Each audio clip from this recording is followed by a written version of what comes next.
Hello दोस्तों, कैसे हैं आप लोग। स्वागत है आप सभी का हमारी YouTube family online money farmers में। दोस्तों, आज इस वीडियो में हम बात करने जा रहे हैं कि बाज़ार कल किस दिशा में चलने वाला है। बाज़ार 18 तारीख को कौन सी मूवमेंट करने वाला है।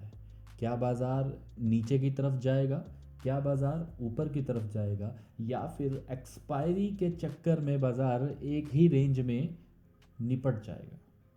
तो चलिए, Nifty, bank Nifty, crude oil, gold और नेचुरल गैस की जानकारी साझा करते हैं आप सभी के साथ। चलिए, मैं ले चलता हूं आपको चार्ट के ऊपर। तो दोस्तों, सबसे पहले हम बात करेंगे निफ्टी के बारे में। निफ्टी आज बिल्कुल वैसे ही मूव किया जैसे हमने कल की वीडियो में डिस्कस किया था कि मार्केट अब हमें बुलिश मार्केट जो है वो दिख रही है। थोड़ा सा मार्केट अभी भी बुलिश ट्रेंड क्रिएट करेगा क्योंकि मार्केट ने एक रेंज ब्रेकआउट किया था 17,850 का, और उसके बाद मार्केट की पॉसिबिलिटीज़ थी कि बाज़ार अगला पड़ाव ऊपर की तरफ लेगा, और जो कि बाज़ार ने आज परफेक्टली किया भी। अभी जो चार्ट आपके सामने शेयर कर रहा हूँ वो 5 मिनट का चार्ट है। 5 मिनट के चार्ट के अंदर मैं सिर्फ आपके साथ लेवल्स साझा करने वाला हूँ, जिसके अंदर मैं आपको बताने वाला हूँ कि बाज़ार अब इस रेंज के अंदर रेंज बाउंड है। अगर ये अपर रेंज को ब्रेक करता है तो उसकी नेक्स्ट पॉसिबिलिटीज़ क्या है, और अगर लोअर रेंज को ब्रेकआउट करता है तो उसकी नेक्स्ट पॉसिबिलिटीज़ क्या हो सकती हैं। तो चलिए, सबसे पहले तो हम ये देख लेते हैं कि जो बाज़ार है एक मूवमेंट लेने के बाद, एक ब्रेकआउट देने के बाद जो है वो ऊपर की तरफ निकला, और फिर यहाँ पर 17,964 के आसपास बंद हो गया। अब समझने वाली बात है कि बाज़ार क्या कल का हाई तोड़ पाएगा, क्या बाज़ार इस रेंज का लो तोड़ पाएगा। तो बहुत सारी पॉसिबिलिटीज़ ऐसी हैं कि मार्केट कल को एक्सपायरी के चक्कर में एक रेंज के अंदर बाउंड रहने वाला है। अब ये रेंज जो है वो 18,000 से लेकर 17,930 तक रहेगा। अगर बाज़ार इसी रेंज में रहा तो मैं आपको फिर से कहता हूँ कि मार्केट के अंदर जस्ट रेंज बाउंड सिचुएशन दिखेगी, पर ज़्यादा पॉसिबिलिटीज़ इसी चीज़ की नज़र आ रही हैं। जब तक मैं बाज़ार को 930 के नीचे नहीं देखता, 17,930 के नीचे नहीं देखता, तब तक मैं ये नहीं कह सकता कि जो बाज़ार है वो नेक्स्ट डाउन ट्रेंड आपको 17,850 के पास लेकर जाने वाला है। और यही चीज़ सेम अप ट्रेंड के बारे में कहूँगा, क्योंकि कल सुबह मार्केट अगर थोड़ा सा पॉजिटिव होती है तो वो आज वाली रेसिस्टेंस को रिस्पेक्ट करेगा। ये देख रहे हैं आप, यहाँ पर ये स्विंग रहा है, तो ये पॉसिबिलिटी रहेगी कि अगर बाज़ार इस स्विंग का हाई तोड़ता है तो मार्केट में एक अप ट्रेंड जाने की कोशिश रहेगी, और वो अप ट्रेंड 18,080 रुपीज़ के आसपास, मतलब बहुत बड़ी मूवमेंट नहीं एक्सपेक्टेड कर रहा हूँ मैं, क्योंकि कल को एक्सपायरी है तो एक रेंज बाउंड में मार्केट ज़्यादा समय बिताएगा। कुछ ऐसी सिचुएशन अभी के लिए बाज़ार में बनी हुई है। बाकी कल को कोई न्यूज़ आ जाए या कुछ हो जाए तो मार्केट की अंदर बड़ी मूवमेंट आ सकती है, बट अभी तक जो मेरे पास डाटा है, जो मेरे पास कैलकुलेशंस हैं, उसके मुताबिक मैं यही कह सकता हूँ कि कल को मार्केट के अंदर बहुत बड़े मूव एक्सपेक्टेशंस में नहीं लिए जा सकते। हाँ, छोटा मूव जो है वो तकरीबन हमने 850 से लेके 1850 तक का लिया हुआ है। 200-250 पॉइंट की मूवमेंट इस रेंज के अंदर मार्केट का रहना बहुत ज़रूरी है अभी के लिए, अगर उसको मार्केट को एक बड़ा मूव करना है तो दोस्तों, निफ्टी के बाद मैं फिर से बैंक निफ्टी की तरफ बढ़ूंगा और आपको दिखाना चाहूँगा कि जो बैंक निफ्टी है उसने भी आज हमारा दिया हुआ जो लेवल था उसको रिस्पेक्ट किया काफ़ी समय तक। 17 तारीख को मार्केट ने फिर उसके बाद एक up trend, yes of course, एक अप ट्रेंड तो नहीं कहूँगा मैं इसको, ये एक छोटी सी रेंज है। एक छोटी सी रेंज के अंदर ही मार्केट ने फिर से आज अपनी क्लोजिंग दे दी, जो कि नेगेटिव रेंज मैं जिसको कह सकता हूँ कि सप्लाई जोन या सेलिंग एरिया हो सकता है। अब नेक्स्ट जो पॉसिबिलिटी है मार्केट की वो क्या है, तो अब नेक्स्ट जो पॉसिबिलिटी है वो ये है कि मार्केट कल को due to expiry, options expiry, market यहाँ पर 39,530 से लेकर 39,300 तक मार्केट कोशिश करेगा अपने आप को एक रेंज बाउंड सिचुएशन में बनाए रखने की, ताकि प्रीमियम डिके हो सके। और अगर बाज़ार ऐसा नहीं करता, एक रेंज में बाउंड नहीं रहता और मार्केट जैसा कि ज़्यादा पॉसिबिलिटीज़ हैं, मार्केट एक डाउन ट्रेंड की तरफ बढ़ता है, तो मैं कहना चाहूँगा कि अगर मार्केट ने कुछ बड़ा मूव किया तो वो 39,300 को तोड़ने के बाद 300 पॉइंट और डाउन ट्रेंड की तरफ बढ़ सकता है। ये प्रोबेबिलिटीज़ हैं, मैं ये नहीं कह रहा कि 101% ऐसा ही होगा। ज़्यादा मेरी प्रेफरेंस है कि मार्केट एक रेंज बाउंड सिचुएशन में रहेगी, अप एंड डाउन के लेवल्स को हंट करेगी। इसीलिए मैं हमेशा ये मार्क करता हूँ कि मार्केट की जो बड़ी मूवमेंट है वो इन नंबर्स के बाद ही शुरू होती है।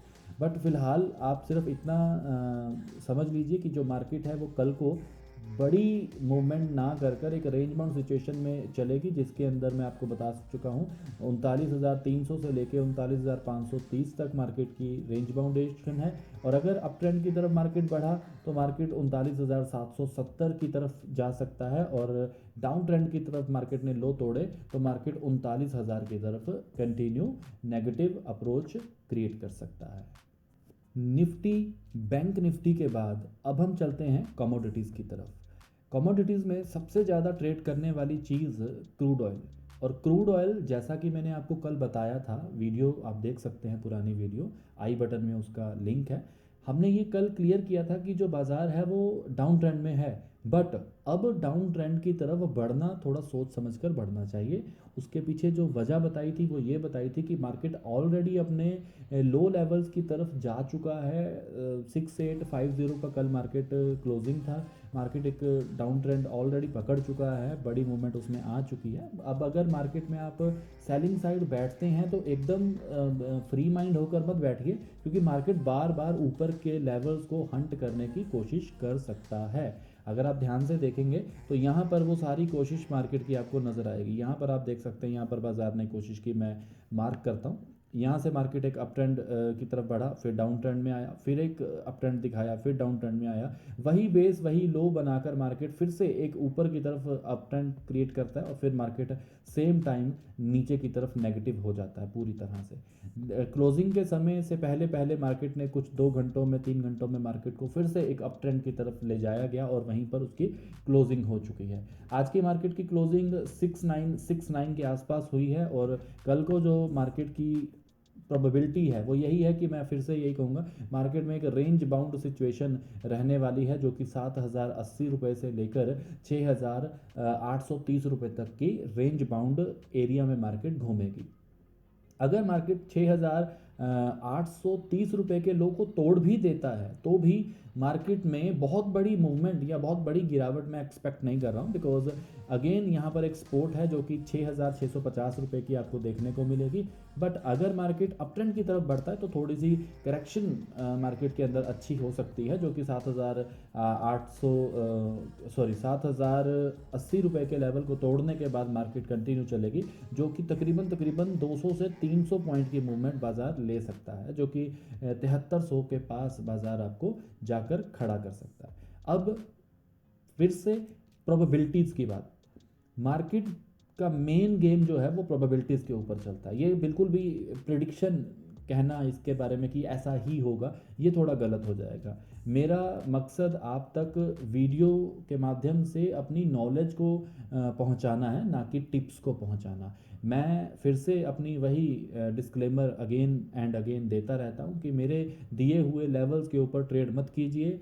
मैं किसी भी तरह से यहाँ पर यूट्यूब के ऊपर किसी को कोई ट्रेड या लेवल नहीं दे रहा हूँ कि आप बाय या सेल कर लीजिए। मैं जस्ट आपको बता रहा हूँ कि ये प्रोबेबिलिटीज़ हो सकती हैं, इन्हीं प्रोबेबिलिटीज़ के ऊपर मैं काम करता हूँ। लेकिन मुझे मेरी समझी हुई प्रोबेबिलिटीज़ के ऊपर काम करना आता है कि इस लेवल पे अगर मार्केट गई तो कौन सी कैंडल स्टिक या कौन से प्राइस एक्शन के बाद मैं मार्केट के अंदर एंटर करूँगा, और कौन सी प्रोबेबिलिटी मेरी फेवर में ज़्यादा जाने के चांसेस हैं। तो ये सारी चीज़ें आपको समझनी या सीखनी चाहिए, उसके बाद ही आपको मार्केट में अपनी फाइनेंशियल इन्वेस्टमेंट या ट्रेडिंग इन्वेस्टमेंट जो है आपको करनी। क्रूड ऑयल के बाद हम बात करने जा रहे हैं नेचुरल गैस के बारे में।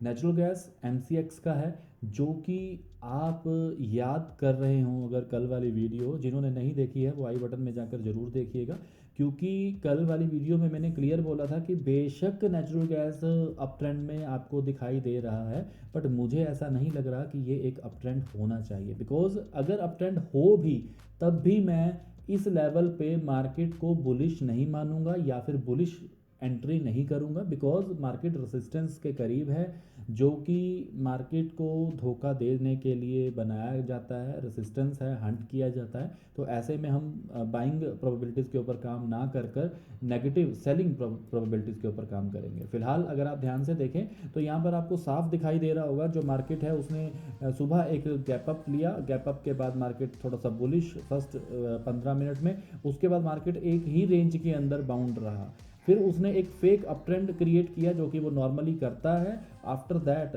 मार्केट उसी दिशा में गया जिस दिशा में हमारी सोच या हमारी कैलकुलेशंस कह रही थी कि हम नेगेटिव साइड मार्केट को देखेंगे, क्योंकि रेसिस्टेंस के ऊपर सेल किया जाता है मेरे दोस्त, बाय नहीं।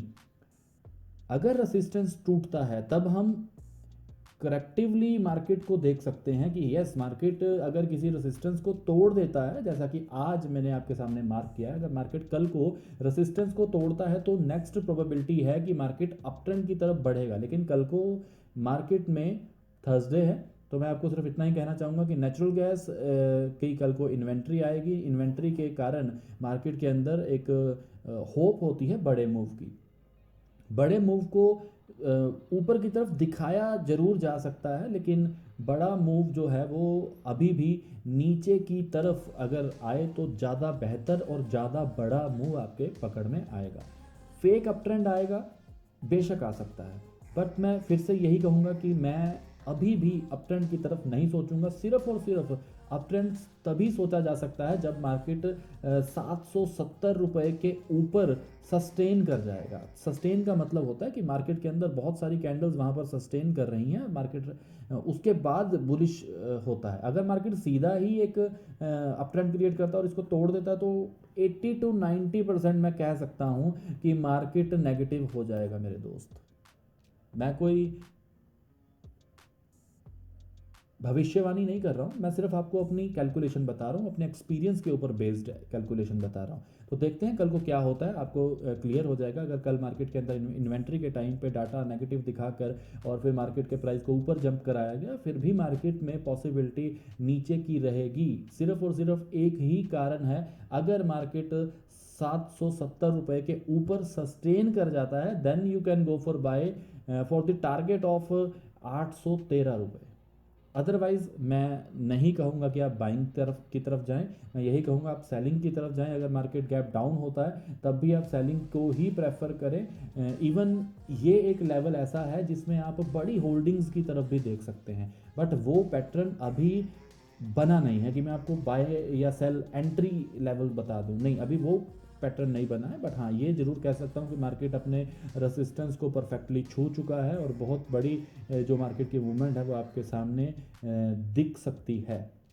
अप ट्रेंड को भी देखो, डाउन ट्रेंड को भी देखो, मार्केट के एक कंसोलिडेशन एरिया को भी देखो। समझो कि बाजार की कंसोलिडेशन एरिया जो है वो तकरीबन 40 रुपये के आसपास आप देख सकते हैं कि 724 रुपये से लेके 766 या 70 रुपये के आसपास मार्केट की जो कंसोलिडेशन एरिया है, जहाँ पर मार्केट रेंज बाउंड रह सकता है या फिर मार्केट के अंदर समय व्यतीत किया जा सकता है लंबे समय के लिए, तो ये एरिया वो है, फिलहाल के लिए ये एरिया वो है। बट ये 15 मिनट का चार्ट है, तो इसको आप इतना स्ट्रिक्टली ना लेकर ये सोचकर चले कि अगर इस लेवल के नीचे मार्केट रहती है तो वो डाउन ट्रेंड की तरफ इशारा देती है, और अगर मार्केट इस लेवल के ऊपर सस्टेन करती है, बार बार एक शब्द का उच्चारण कर रहा हूँ कि भैया सस्टेन, सस्टेन को समझिए, फिर ही उसके बाद आप उसके अंदर अपनी कैलकुलेशन लगा सकते हैं। अदरवाइज थोड़ी जल्दबाजी हो जाएगी, सस्टेन करने के बाद ही बाजार में एंट्री ली जाए तो ज़्यादा बेहतर रहेगा।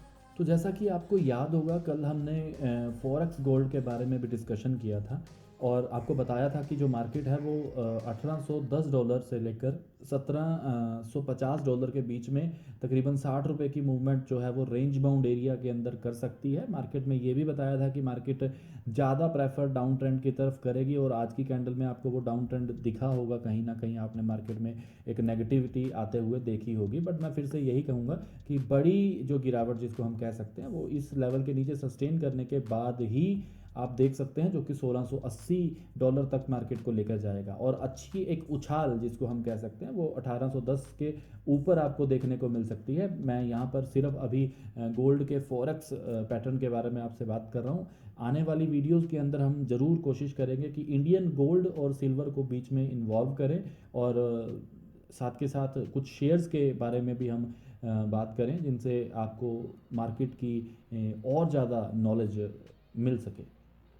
फ़िलहाल के लिए सिर्फ आपको इतना ही कहना चाहूँगा कि अगर आप निफ्टी में ट्रेड करते हैं, बैंक निफ्टी में ट्रेड करते हैं, नेचुरल गैस, गोल्ड और क्रूड में ट्रेड करते हैं, तो ये इन्फॉर्मेशन आपके लिए काफ़ी अच्छी हो सकती है।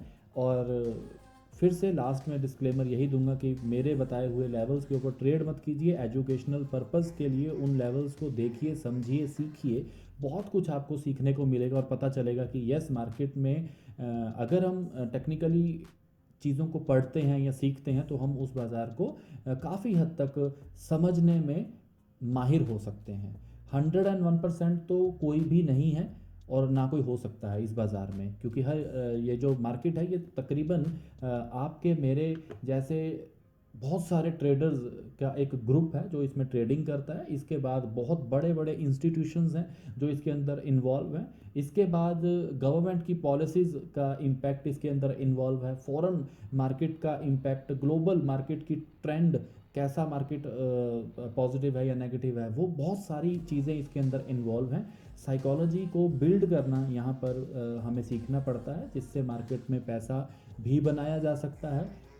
साइकोलॉजी सब्जेक्ट जो है वो इस बाज़ार में बहुत एक्यूरेटली काम करता है, क्योंकि अगर आप समझ लें कि सामने वाला किस तरफ कदम रखने वाला है और उससे 2 कदम पहले आपको इसके बारे में पता हो, तो शायद आप इस बाज़ार से वो मुनाफा कमा सकते हैं जो कि शायद बड़े बड़े प्लेयर्स जो कि पिछले कई सालों से बैठे हैं और सिर्फ लॉसेस के अलावा उनको अभी तक कुछ नहीं मिला। मैं बता दूं, मैंने भी अपनी ज़िंदगी के अंदर बहुत सारे लॉसेस किए हैं।